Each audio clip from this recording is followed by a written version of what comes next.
AI, quantum computing, and exploratory sciences. Dr. Gill is responsible for IBM Research, one of the world's largest, most premium, most influential corporate research labs, with over 3,000 researchers. He is the 12th director in the 76 years of history of IBM Research. He's also responsible for IBM's intellectual property, strategy, and businesses. So, Dr. Gill, I welcome you to the stage.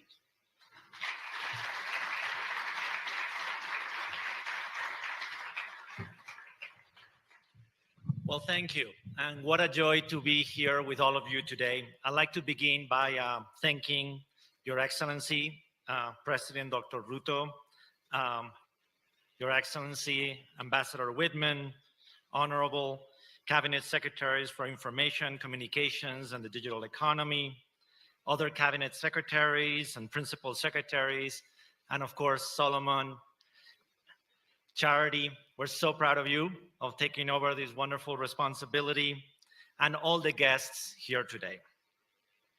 Solomon once told me a story that I have not forgotten. We were working on a water resource management project, mapping boreholes here in Kenya. And he and an official from USAID flew a small plane over the countryside. From the plane, he fired up the IBM research tool that mapped all the data and called back to the lab that it mirrored exactly what he was seeing from the window of the plane in real time. Of course, that wasn't always the case. No continent on Earth boasts a technology legacy as old or as foundational as Africa. Yet here on the continent where humankind first invented the very concept of technology, centuries of external exploitation and the lingering challenges that history bore have today left Africa as our least computerized continent. But history is not destiny. And when IBM looked at the landscape of the world 10 years ago, we saw in Africa a limitless potential for innovation, a wellspring of skills and insights that could rival any place here on Earth. So we took a bold step, opening our first lab in Africa, right here in Nairobi. Not long after, we broke ground on our second lab at Wits University in Johannesburg. And over the last 10 years, these labs have contributed to building the future of computing for this continent. Our mission at the outset was to apply IBM's transformative technology vision to the local needs of countries and communities across the continent. And thus far, our progress has been remarkable. From cloud technologies to machine learning to quantum computing, in sectors from healthcare to agriculture to manufacturing, our homegrown innovations have taken root. We have licensed technology to local startups, open-sourced innovations, and integrated groundbreaking solutions into IBM's global product lines.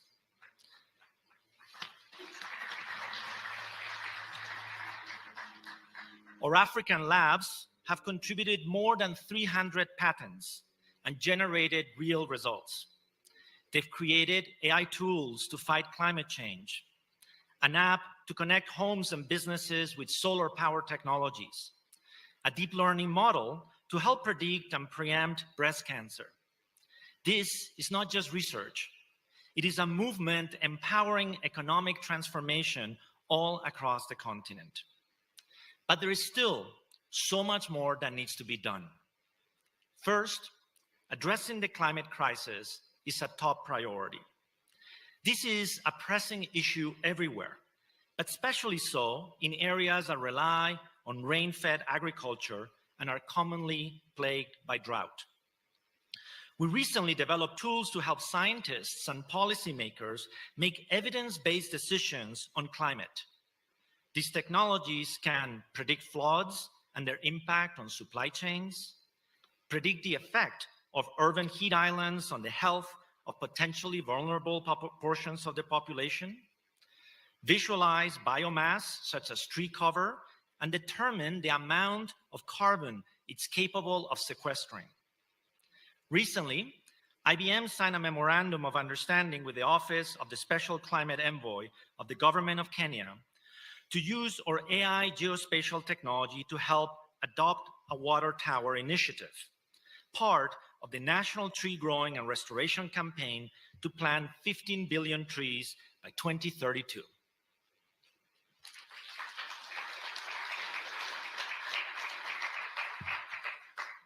Second, we must fight bias in AI systems.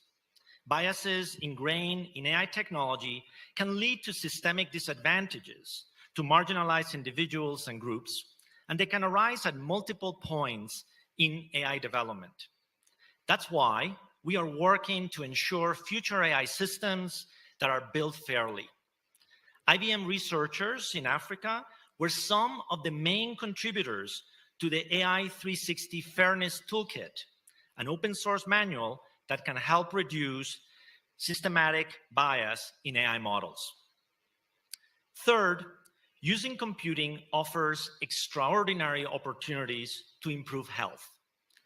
We partner with the Bill and Melinda Gates Foundation to develop AI toolkits that help inform decision-making when it comes to investing in global health. Our project is focused on identifying why it is that some groups of women and babies disproportionately are at risk during childbirth.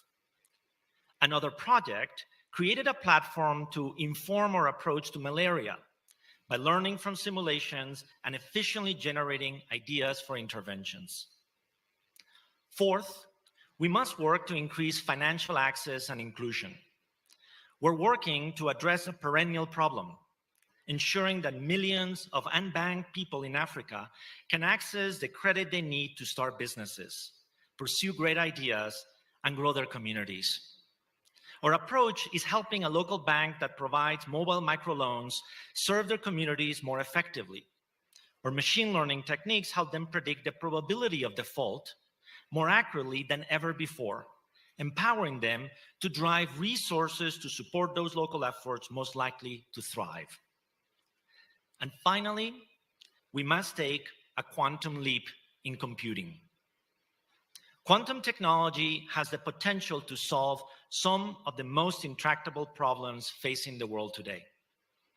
Back in 2017, IBM Research stood up the first working group on quantum computing in South Africa, the first of its kind on the continent.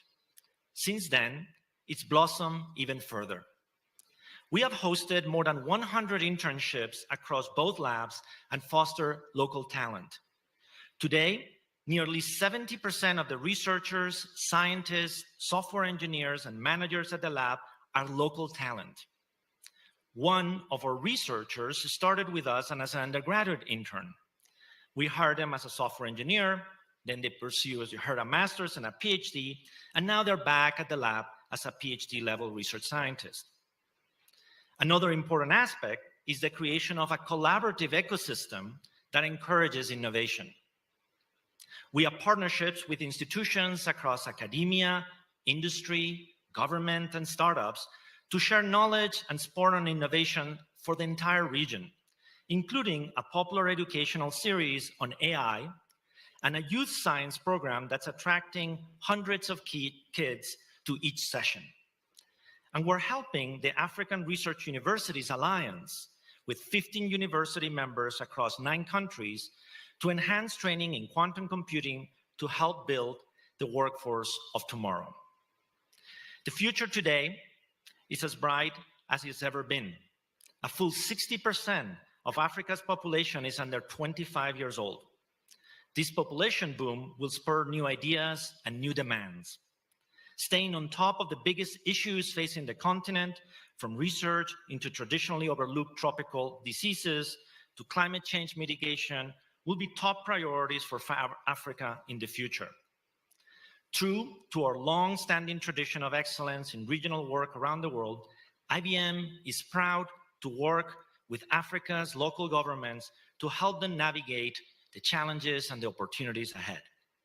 As my good friend, Dr. Asefa has said, we're doubling down on the future. I look forward to the progress ahead as all Africans build an innovative, prosperous future for Africa. Thank you.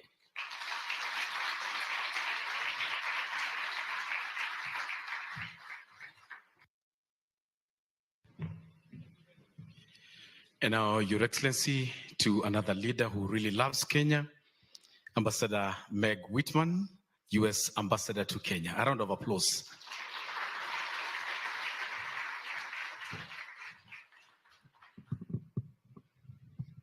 Thank you very much. Ladies and gentlemen, good afternoon and hamjambo. And I am the Chief Marketing Officer of Kenya.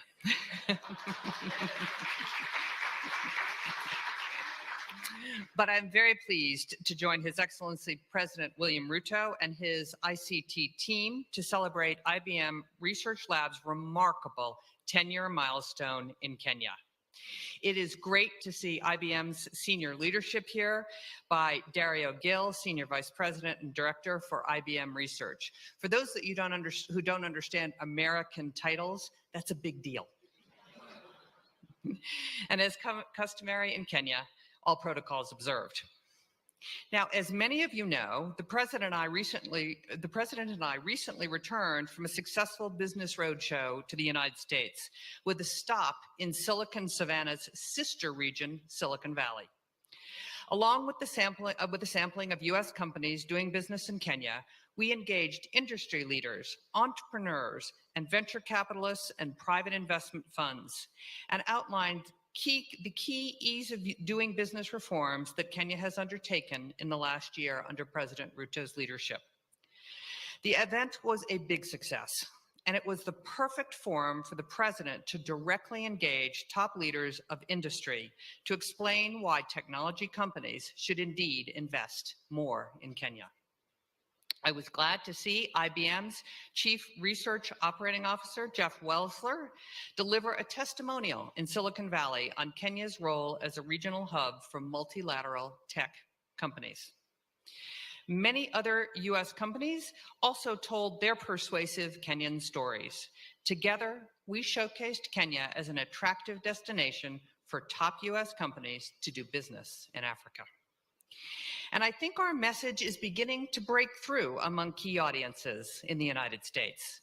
The roadshow itself was oversubscribed by companies eager to learn what all the excitement was about. And without giving too much away, I will tell you that some senior executives in many of these well-known companies are giving Kenya a really hard look, especially in the tech sector.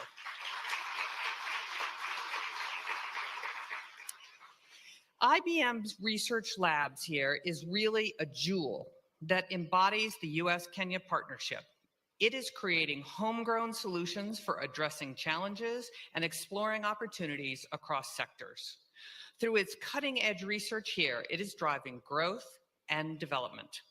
For example, when I visited this lab in February, I was impressed by your work targeted at helping nearly 3 million residents in 5 northern Kenyan counties and their animals gain access to safe drinking water as an effective solution for a vast area affected dramatically by climate change.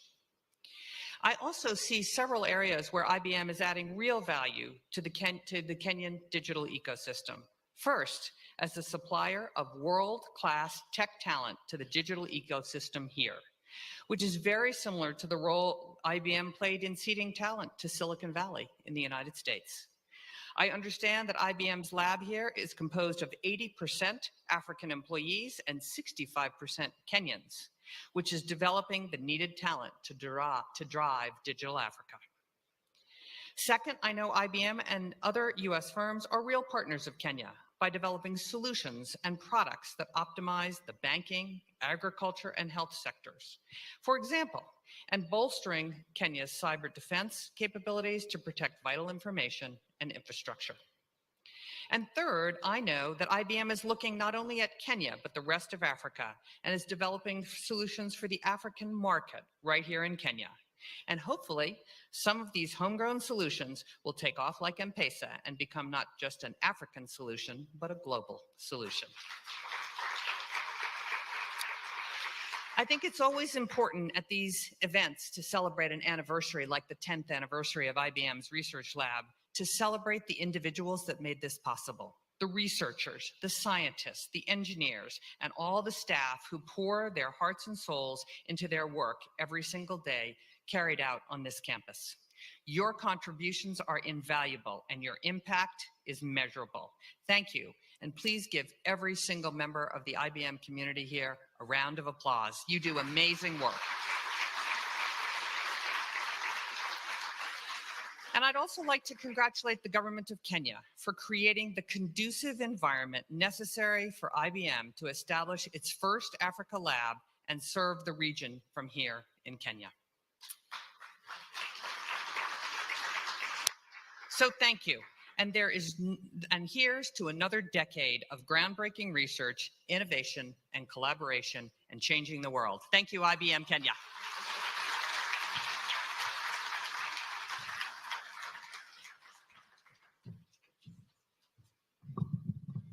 Thank you very much. Now, Your Excellency, I invite the CS, ICT, and the digital economy, Mr. Eliud Owalo, who will also invite you to speak to these good people. You're welcome.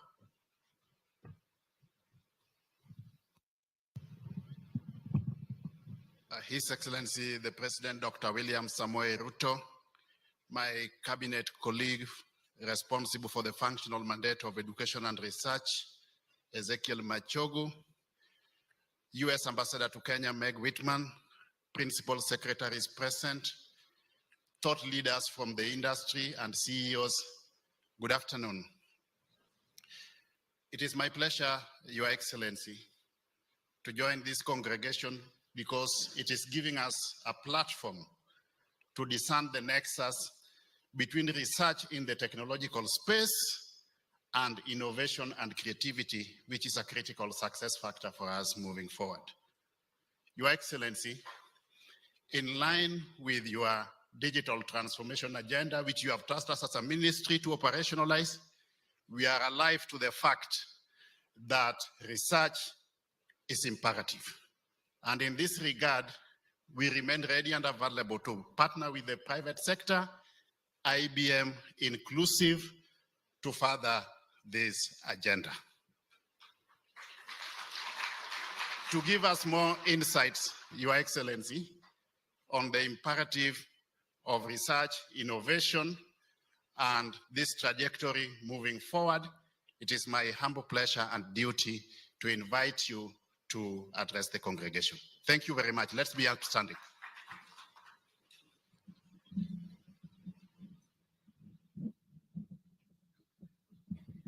Thank you very much, Eliud. Please let's take our seats. Thank you.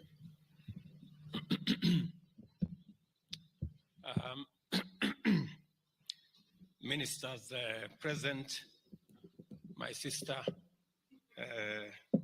Ambassador of the United States, Meg Whitman, the Vice President of IBM, and all the good people, researchers, the management of the university, Catholic University. Distinguished ladies and gentlemen, good afternoon. A few days ago, I held very productive engagements with the IBM leadership team in San Francisco, California, where we reviewed the decade-long collaboration between the government of Kenya and IBM. It became clear that a broader conversation was necessary in order to build upon the legacy of this partnership in terms of innovation, achievements, and pioneering development. An engagement that extends the scope of our joint endeavor to include initiatives enhancing our capacity to deliver transformative solutions in the delivery of public services across various sectors. This event, to commemorate 10 years of IBM Research Lab, will provide us yet another opportunity to extend our conversation appraise our achievements, evaluate our present needs, and envision a bold, disruptive path to the future built from our complementary partnership. And looking at the presentations that I went through earlier, I am persuaded that we actually have a great opportunity to do this together. It is the work of leadership to imagine a future of opportunities and solutions.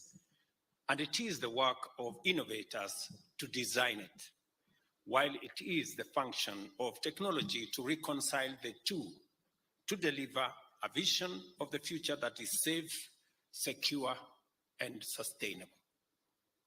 This event brings together all the necessary parties in one place, and it is only appropriate that technology, research, development, and innovation be at the heart of our quest for a prosperous, resilient, and dynamic Kenya. Over the past year, I have used numerous occasions to make a strong case for investors, multinational corporations, and technology companies to shift their strategic focus to Africa. The young, green continent of the future, and in so doing, capitalize on Kenya's geostrategic advantage as the gateway to the region and to the continent. A landscape of opportunity is unfolding on our continent. A vast market of 1.4 billion people has emerged under the Africa Continental Free Trade Area and the various interlocking regional economic blocs. Africa's population is famously young, now educated, skilled, and motivated. The continent is abundantly endowed with natural resources, including critical minerals required for the global transition into green, clean industrialization. Our continent also has tremendous renewable energy potential, and Kenya is a front runner here. In a world imperiled by impending climate disaster occasioned by emissions from past industrialization, the greening imperative at hand is a matter of existential necessity. This makes Africa the global hub of the next industrial revolution. Mr. Vice President, listen to me again. I said, this makes Africa the global hub of the next industrial revolution. Kenya is the gateway to Africa. The future is here, and we shall imagine, design, and build it together with IBM and many others. We are committed to securing this country's future by deploying technology to deliver solutions that enrich human experience and well-being, keep the economy competitive, diverse and robust, and enhance the resilience and security of communities and the nation against all threats. We recognize technology as the catalyst, which will facilitate the highest actualization of our potential, efficient use of our resources, and optimal exploitation of opportunities, and therefore a means of ensuring that we make the best use of the limited resources to maximize value for Kenya as citizens and as consumers. The government's bottom-up economic transformation agenda promotes science, technology, and innovation as an enabler of excellence in all sectors.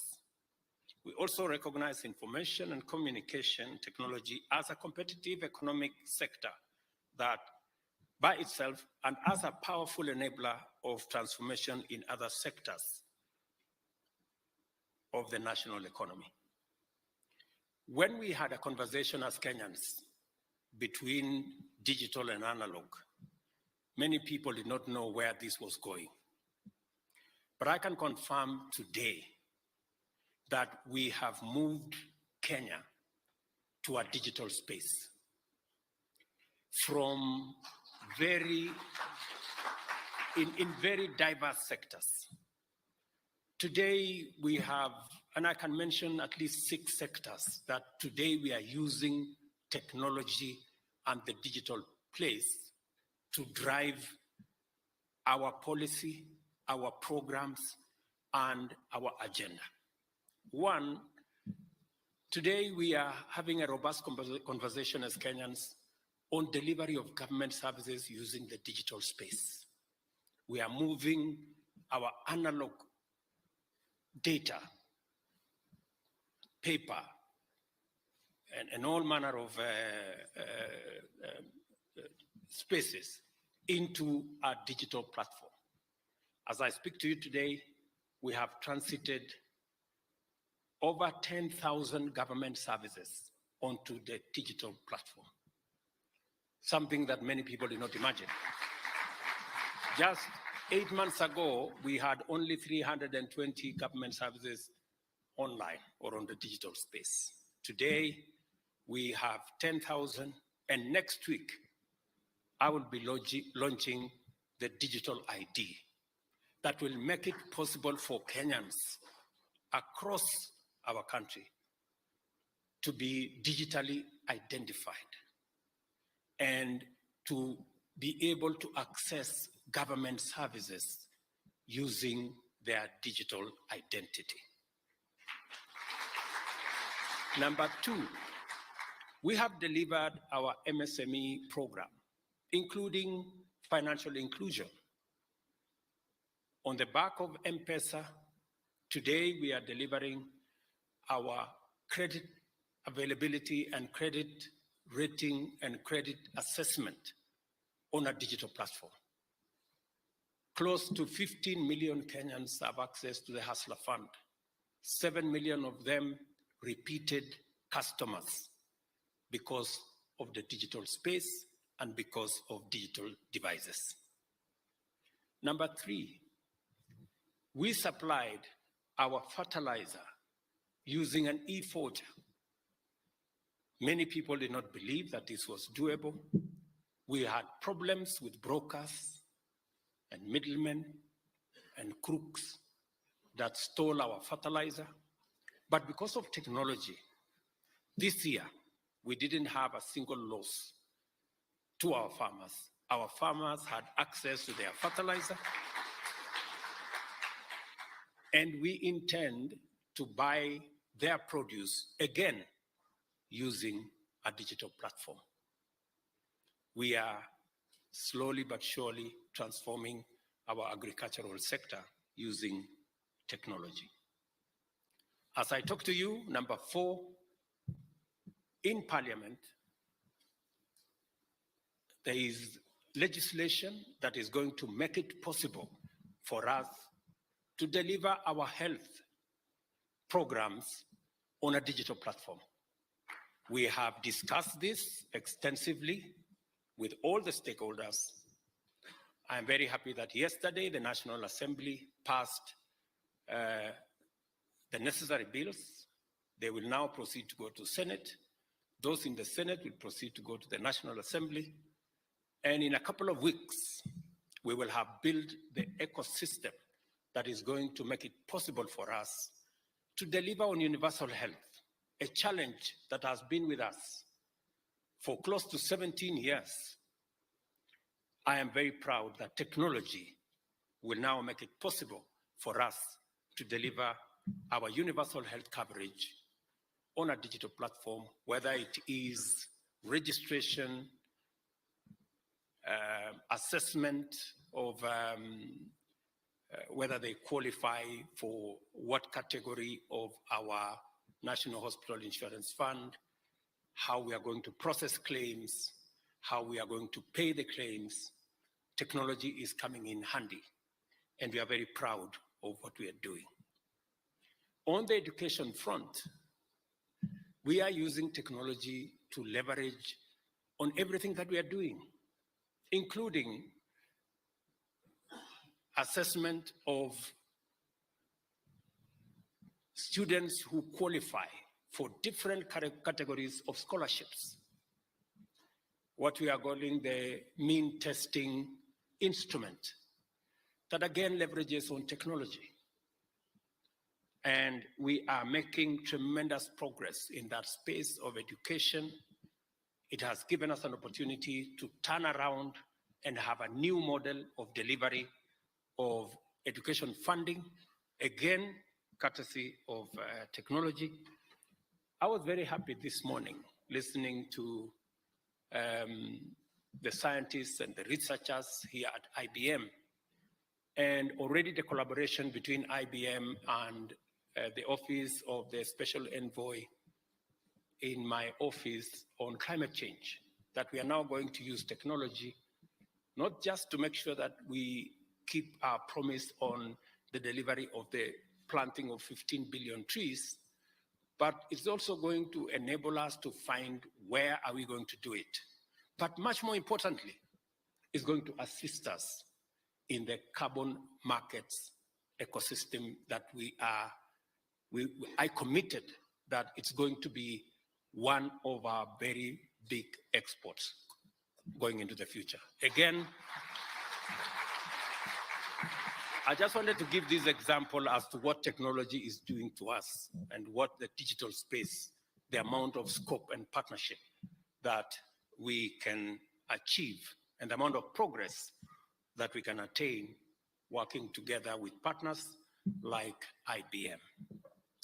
It is our aim, therefore, to turn this country into a hub of productivity and competitiveness by providing ICT infrastructures that enable Kenyans pursue employment opportunities and enjoy market goods and government services conveniently.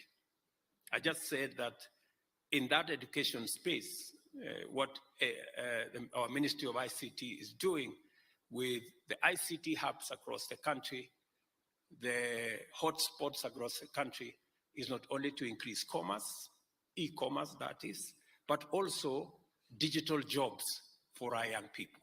So again, technology is working with us. The digital space is giving us leverage on digital jobs, remote jobs that we are already working with various sectors. Under the digital superhighway strategy pillar of our agenda, we are optimizing our position as the gateway of 6 submarine fiber optic cables and the existing potential of 9,000 kilometers of terrestrial fiber optic networks, with another 100,000 kilometers of last mile connectivity to serve every part of Kenya. And as we roll this out, it is an opportunity for companies like IBM and others to work with us to leverage on this space so that technology can help us transform our partnership, our relationship, and also our country. Additionally, the construction of a digital hub for every constituency and installation of free Wi-Fi connectivity at every urban center is underway throughout Kenya. We have enhanced the digitization of government services, as I said, beyond 100,000 government services. And this is why the local assembly of affordable smartphones is critical. And I want to tell you, is underway. More services shall be brought online shortly, with the aim of digitizing every service by the end of this year and employing a unique digital identifier to promote security, efficiency, and inclusivity in digital service delivery. Consa Technopolis, an emerging science, technology, and innovation cluster, and the flagship of our national project to actualize Africa's Silicon Savannah here in Kenya, is already up and running, and the response from the local, regional, and global technology community is highly promising. We have also embarked on sector-wide ICT institutional reforms covering formal policy and legislation to establish an enabling environment for digital business, research, and innovation. I want to encourage the Ministry of ICT that it's now time for us to focus on an AI strategy, an AI policy, and AI legislation to provide and underpin the opportunities that are clearly in the horizon coming from the AI space. As I have said before, we have our eyes firmly in the horizon, scanning the possibilities that lie in the future. It is well established that economies where research and development are a policy priority tend to stay competitive over time because the future is full of possibilities for them. Our digital master plan is intended to fulfill this role by enhancing our ability to confront an uncertain future with a lot of confidence because we will have the research to work with us. Because of our commitment to create an enabling environment for digital competitiveness, Kenya has attracted many technology companies, including the global big tech, which have found a promising ecosystem from which to launch transformational endeavors, not just in our country, but by extension in our continent. The IBM Research Africa's presence here as IBM's 12th research lab and the first of its kind on our continent is therefore not accidental. By the time the Kenya lab opened in 2013, IBM's footprint in Kenya was 55 years old, comprising collaboration with both the government and numerous local businesses. The agreement, which established the framework for collaboration between the government through the Ministry of ICT and IBM, set the stage for a new era with the setting up of Africa's pioneering industrial research facility and paved the way for IBM to introduce its suite of transformative solutions, which are products of relentless innovation. And we see it every time we come here and every time we engage with IBM. They include cloud computing and hybrid cloud platforms that support businesses and government agencies, as well as other organizations, enabling them modernize and secure their data by migrating to the cloud. Data analytics, and of course, artificial intelligence-driven solutions, on the other hand, confer the competitive advantage and significant benefits of data-driven decisions on a broad range of critical strategic areas like healthcare diagnostics, financial fraud detection, and the optimization of agricultural productivity besides powering economic growth and innovation. In addition, blockchain technology solutions offer transparency, security, and efficiency in the management of supply chains, land, and financial transactions, with a promise of transformative applications in areas like agricultural value chains and land registry management.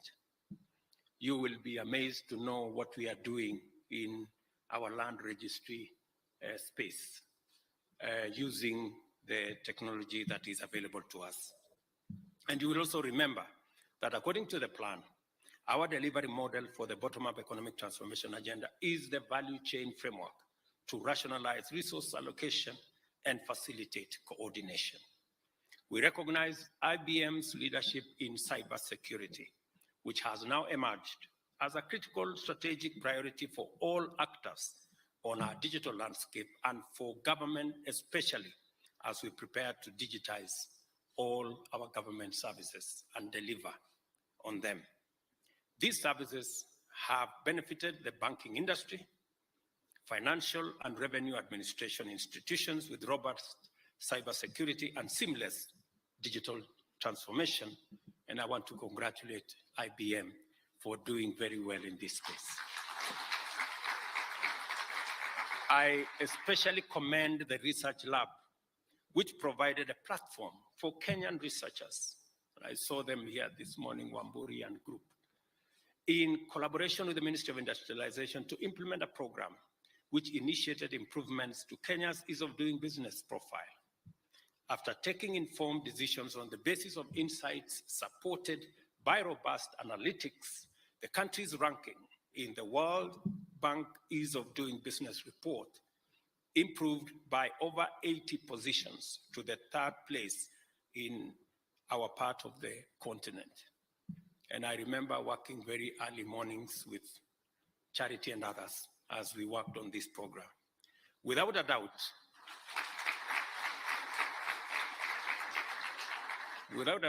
IBM has a solid track record in using technology to facilitate innovation, transformation of productivity, and improvements in competitiveness. I commend IBM for their confidence in Kenyan talent, including researchers and analysts who play leading roles in various projects, including, of course, trusting the directorship of IBM Lab here to our own sister Charity there.